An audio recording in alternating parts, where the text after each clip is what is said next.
Hello, everyone. This is Chase Pounds. In today's discussion, we'll be talking about the 1964 Kitty Genovese case. What made me bring up this topic was I watched a documentary series called History's Mysteries. There, it was a show that I used to watch as a when I was a kid in middle school. One of my favorite documentary series on the History Channel.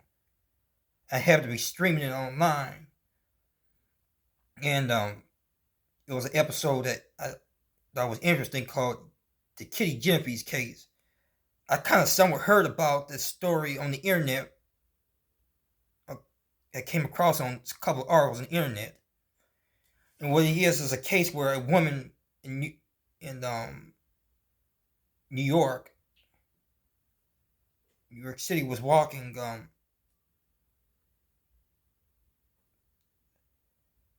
forget exactly what part of New York it was, but she was walking by herself from a bar. I think she was a bartender, and she was walking through the neighborhood, and a man came up behind her, and just stabbed her, and I think so, and supposedly ran,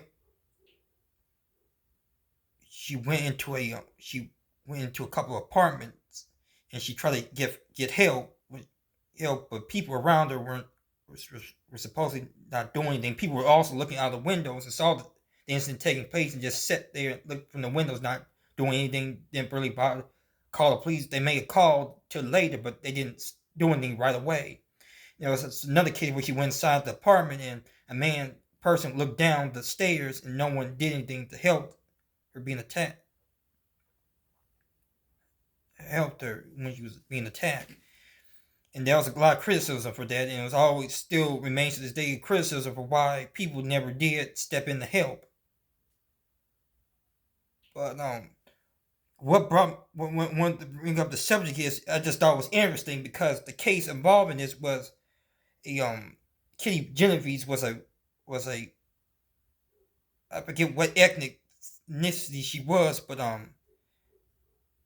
that she was supposed to be of Irish, not Irish, but she was a Caucasian, white, and the person who did the stabbing, the killing was a black man.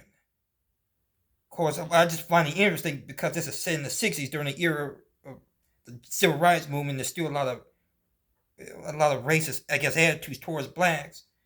But I just interesting that none of the whites in the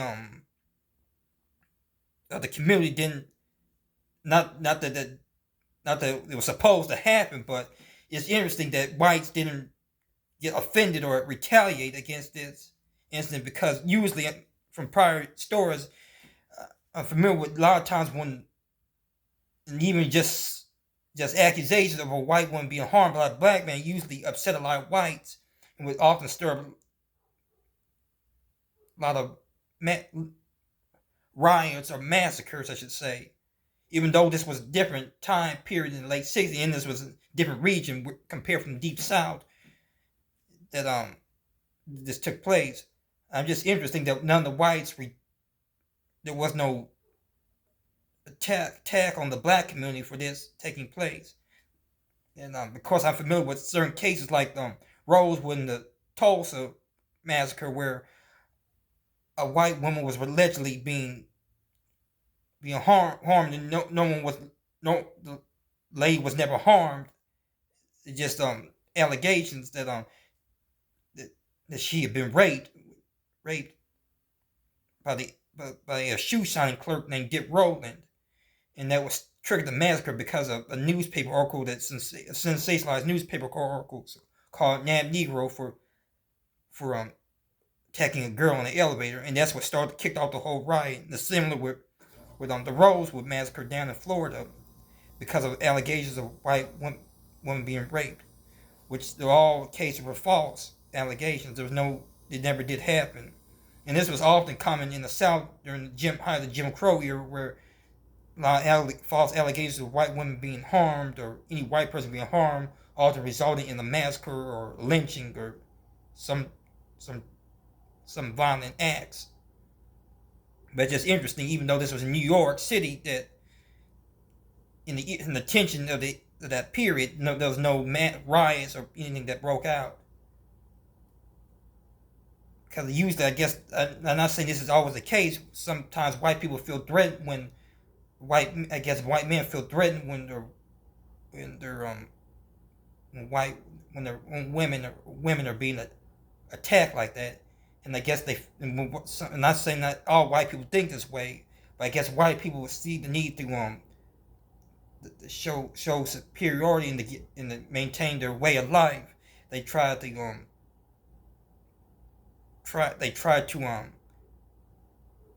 try to seek retribution, try to keep the blacks in their place, to keep them from set an example to keep for other blacks doing the same thing. In this documentary, nothing was really mentioned about issue of race or anything, which was interesting. Of course, the black person that committed the crime did serve the death penalty, and it was known that he had prior history of some mental issues. Interestingly enough, the man lived in a nice, respectable neighborhood in New York. So feel free to comment on this topic. This is another video by Chase Pounds. Stay tuned for my next video. Thank you.